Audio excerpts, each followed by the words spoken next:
O governo quer que os empregadores paguem até um mês de salário dos funcionários afastados por motivo de saúde. Hoje são 15 dias.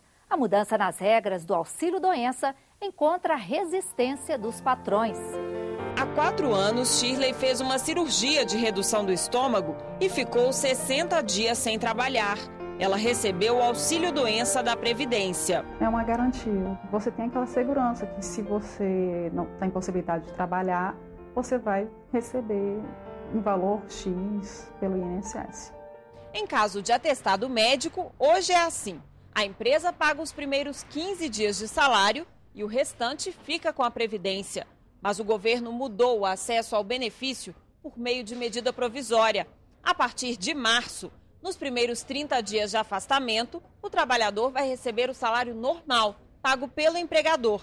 Só então entra com o auxílio-doença. Mais da metade dos trabalhadores que recebem o auxílio-doença ganham mais afastados do que trabalhando. Nós propusemos que, em auxílio-doença, o trabalhador receba, no máximo, a média das suas 12 últimas contribuições.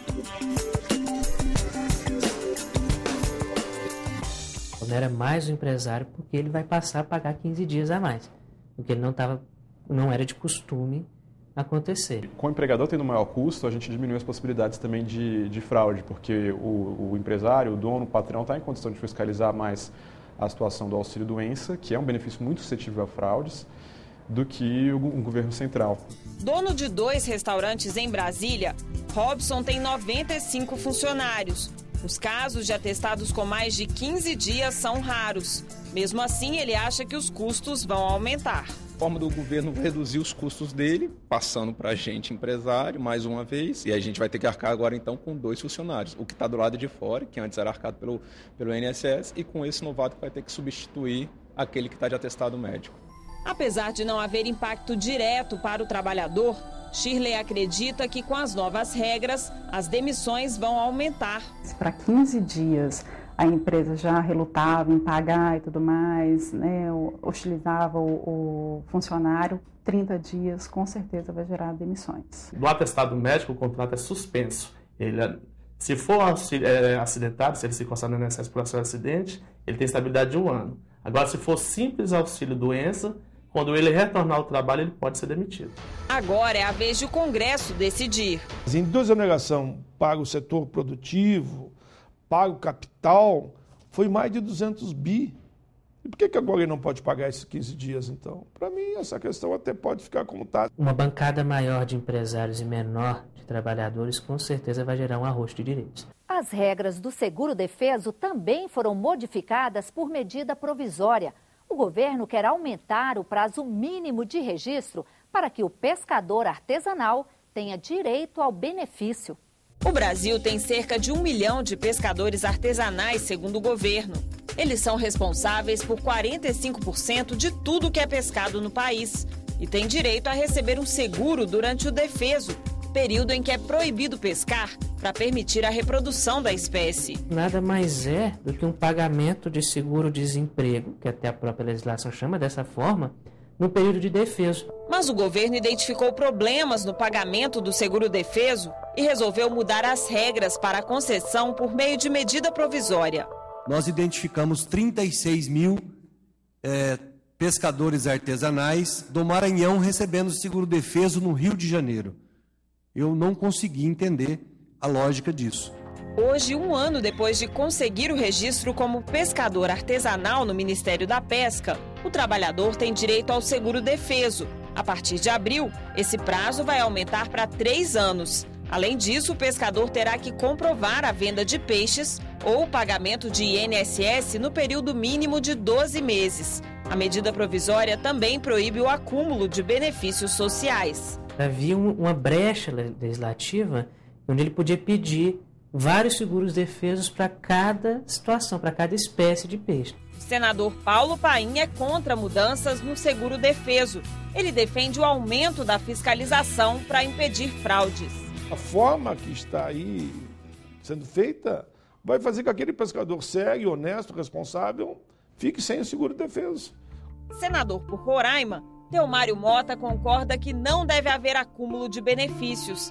mas é contra o aumento da carência para o pescador ter direito ao seguro-defeso. No período que você não tem a pesca, eles ficam realmente inviabilizados de produção, de sobreviver, de se alimentar, de comer, de vestir. Então é importante que esse prazo seja melhor pensado.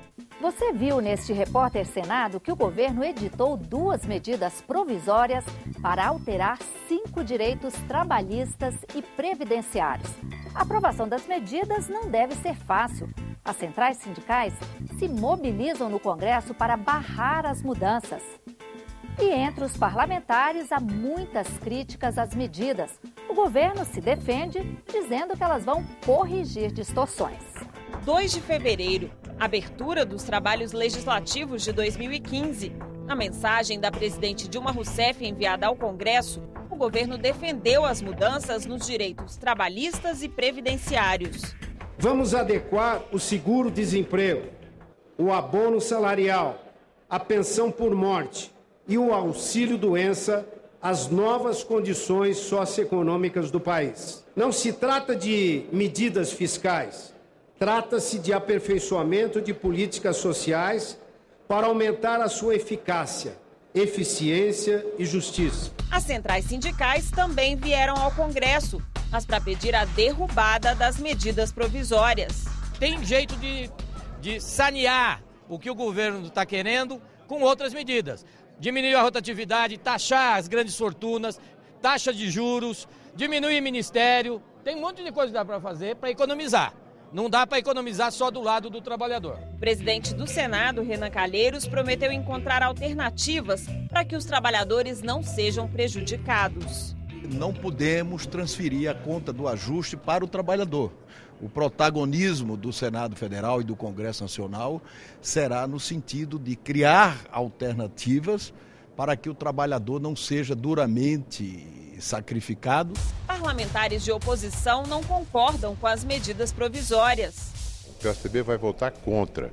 Quer dizer, a presidente Dilma, para se reeleger, gastou o que não podia gastar. E essas medidas que prejudicam os trabalhadores vão proporcionar, digamos assim, uma economia de gastos que é toda ela comida com o aumento da taxa de juros. Quem tem identidade política e ideológica com os trabalhadores, como nós temos, como companheiros do Partido dos Trabalhadores têm, não podem aprovar essa medida provisória no texto que ela está. Os partidos que se dizem independentes também prometem votar contra. A presidente Dilma, quando candidata, ela se comprometeu em manter os direitos dos trabalhadores. E ela assume o segundo mandato e as primeiras medidas são retirando direitos. Acho que é muito ruim que algum deputado ou algum senador se proponha a negociar direitos dos trabalhadores na hora que ele mais precisa. Então, a ideia nossa é devolver as medidas provisórias para Dilma. E até a base do governo discorda das mudanças. Parlamentares aliados assinam a maioria das mais de 700 emendas apresentadas às MPs. Elas não passam aqui no Congresso. Nem o Partido dos Trabalhadores está unido sobre as mudanças nos benefícios trabalhistas.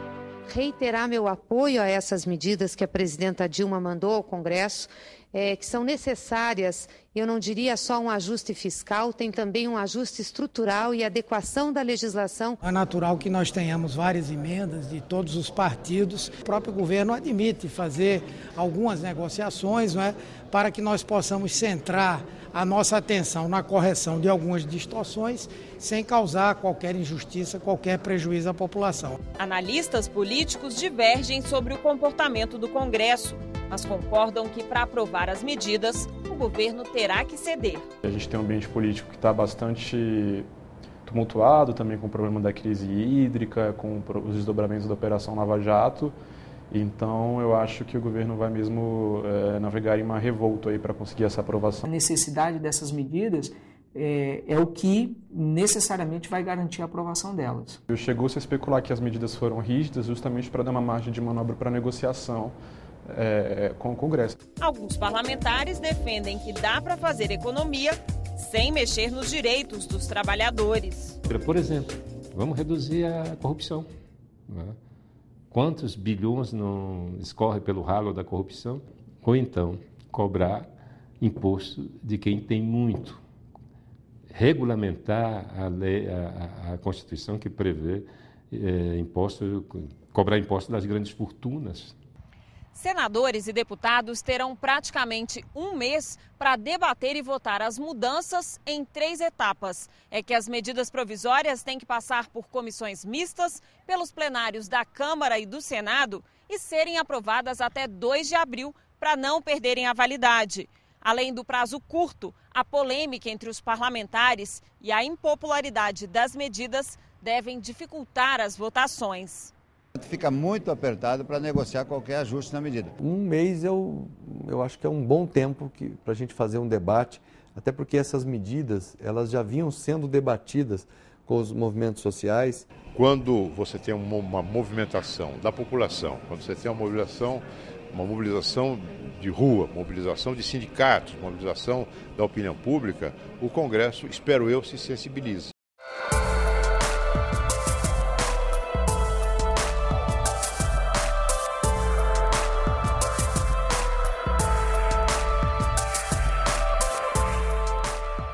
O Repórter Senado termina aqui. Você pode assistir esta e outras edições do programa no portal do Senado.